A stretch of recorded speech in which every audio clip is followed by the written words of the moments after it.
عايزه شعرك يبقى كده، اكيد طبعا كلنا عايزين شعرنا يبقى كده. طب لو عايزه شعرك يبقى كده، شايفه الخلطه دي هنعملها مع بعض وهتشوفي هتعمل ايه مع الشعر. يلا بقى لايك وشوفي معايا الفيديو الاخر.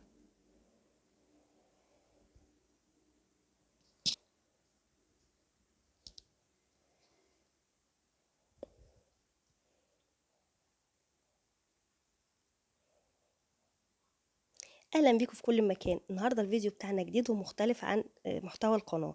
النهارده هنعمل وصفه للشعر باذن الله هتكون من انجح الوصفات اللي شفتيها باذن الله، بمكونين اتنين بس ومش مكلفه خالص. الوصفه اللي معانا النهارده سهله وهتساعدنا جدا ان الشعر يبقى مفرود وجميل. طبعا اي بنت في الدنيا بتحب تشوف شعرها ناعم ومفرود، عشان كده بتعمل بيبي ليس وبتعمل سشوار كتير جدا لحد ما الشعر يهلك خالص. وده طبعا كل ده غلط.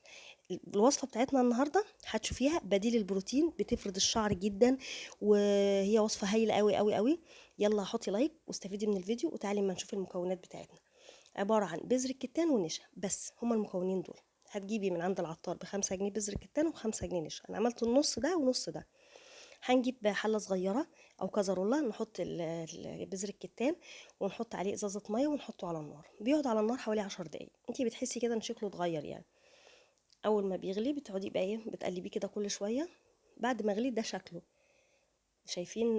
بتحسيه لازق لازق كده شوية اهو. ده شكله اهوت. هنجيب بقى صفاية ونصفيه. طبعا ما ينفعش تحط البذر بتاعه كده، هنصفي الميه بقى بتاعته اهو. بنجيب بوله ونحط عليها الصفايه ونصفيه. صفايه او شاشه، لو عندك شاشه قماش يعني بتصفي بيها عادي جدا اهو. انا صفيته اهوت، وهناخد الميه بتاعته ونركنها على جنب. طبعا من اكتر الحاجات اللي بتخلي الشعر هايش استخدام البيبي والحراره للشعر اهو. ده شكله. هنحطه بقى على جنب. احنا لما بنحطه على جنب وبيبرد بيتقل كمان شويه اكتر. هنجيب بقى بوله تانية ونجيب الحاجه التانية بتاعتنا اللي هو النشا. هنحطه كده زي ما انتم شايفين، ونجيب برضو كوبايه ميه ونحطها عليه ونفضل نقلب فيه. هنقلبه لحد ما يدوب خالص، لان طبعا ما ينفعش نحط النشا على النار الا لما يدوب خالص عشان ما يكلكعش يعني. طبعا انا بفضل ان احنا نستخدم، واحنا بنستخدم بولات بلاستيك او مثلا اركوبايل صيني. يا جماعه بلاش شريط الالومنيوم عشان ما يعملش تفاعل مع حتى انا كمان بستخدم معلقه بلاستيك. انا اهو. ده النشا، شايفين بقى عامل ازاي؟ داب خالص النشا، داب معانا خالص خالص اهو. هنجيب برضو حله صغيره او كزرولة ونحط النشا على النار، ونبدا برضو ايه نقلبه على طول على النار.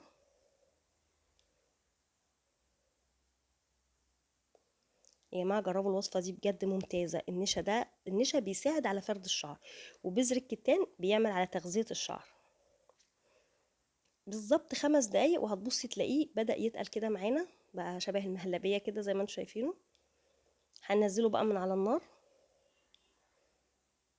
ونجيب بقى بوله تانية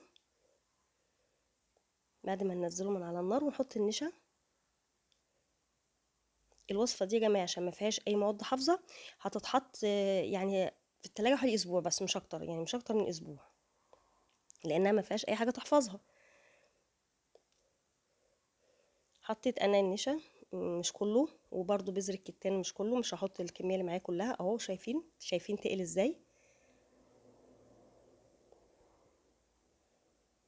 وهنبدا بقى ايه نمزجهم ببعض. هنقلبهم كده. انا طبعا عشان يبقى كريمي قوي هجيب الهاند بلندر واعمله بيه. هاند بلندر بقى بالمعلقه بمضرب يدوي اي حاجه يعني، مش فارقه. طبعا ده عشان يمتزجوا ببعض كويس. طبعا انت ممكن تقولي ايه، طب ما احنا بنتعب نفسنا ليه ما نعمل بروتين؟ لا يا جماعه، الوصفات الطبيعيه دي مهمه جدا جدا. وانتم طبعا عارفين ان الشعر ده تاج المرأة يعني، واي بنت بتبقى حابه ان شعرها يبقى ناعم. جربي الوصفه دي وهتعجبك. ده شكله اهوت. لو عندنا بقى شويه زيت شعر او شويه زيت زيتون او زيت جوز الهند او كريم، انا عندي كريم ده بجوز الهند، خدت منه معلقه وحطيتها عليه بالشكل اللي انتوا شايفينه ده. وهنبدا برضو نقلب كده تاني اهو.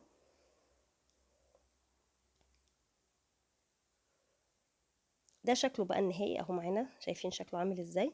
زي اي كريم او اي حمام كريم انت بتستخدميه، بس طبعا ده طبيعي ومفيد جدا جدا. ماشي. بتحطيه بقى على الشعر حوالي ايه ساعة. تمام. ساعة واحدة على الشعر وضغطي الشعر. ومعانا هنا دي علبة كريم وش حتى هي. اي علبة عندك بنغسلها وننضفها، ولو في حاجة باقية بنحطها ايه بنحطها فيها. هنعملها بقى ازاي؟ الطريقة بتاعتنا هنجيب الشعر ونقسمه زي ما انتم شايفين كده بالمشط. هنقسمه لاجزاء ونروح ايه حاطين عليه دهنين عليه فرشه، او بالمشط نفسه او بايدينا بتتيني بالشكل اللي انت شايفاه قدامك دوت. وبعد كده بنحط عليه البونيه بتاع الشعر، وبعدين بعد ساعه بنسيبه ساعه، وبعد الساعه بنغسله. والكميه اللي بتتبقى زي ما قلت لكم بنعينها بقى في العلبه اللي احنا جبناها، وبنعينها في التلاجة. وقلت لكم مش اكتر من اسبوع. وان شاء الله الوصفه تعجبكم. ولو عجبتكم الوصفه دي باذن الله هنعمل مع بعض وصفات كتير للشعر وللبشره، وكلها من الطبيعه ومش مكلفه خالص. ان شاء الله الوصفه تعجبكم، يا ريت اللي جربها يعرفنا.